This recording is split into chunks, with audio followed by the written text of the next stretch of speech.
Pete the Cat and the Bedtime Blues by Kimberly and James Dean. Pete and the gang had a great day. They'd been at the beach, surf and sun, and tons of fun. But when the sun went down, they didn't want the fun to end. Pete had an idea. Hey, how about a sleepover? More time for tons of fun. Groovy! Pete's place! Let's go! The party was far out, but they knew they couldn't stay up all night. The gang decided it was time to say goodnight. On went the pajamas and out went the light. Good night, Gus. Good night, alligator. Good night, Toad. Good night, Pete. Pete was just about to catch some Z's when clap, clap, clap. Who did that? Pete asked. It was me, said Grumpy Toad.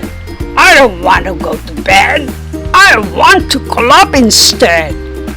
Pete covered his head.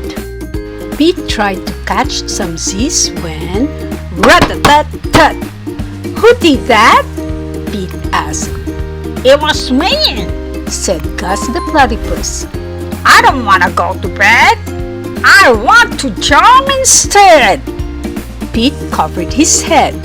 This cool cat needs to go to bed. Time to sleep. Good night, Gus. Good night, alligator. Good night, Toad. Good night, Pete. Pete closed his eyes to catch some Z's when he heard munch, munch, munch. Pete had a hunch. It was alligator. He was always up for eating. What could Pete do? All the clapping, rat-a-tatting, and munching was giving him the bedtime blues. Pete had a groovy idea. He got out his favorite bedtime story and started to read, first to himself and then to the gang. Pete noticed it was finally quiet. No more clapping, no more rat-a-tatting, and no more munching. They all settled down. No one made a sound. Pete yawned and turned off the light. Good night.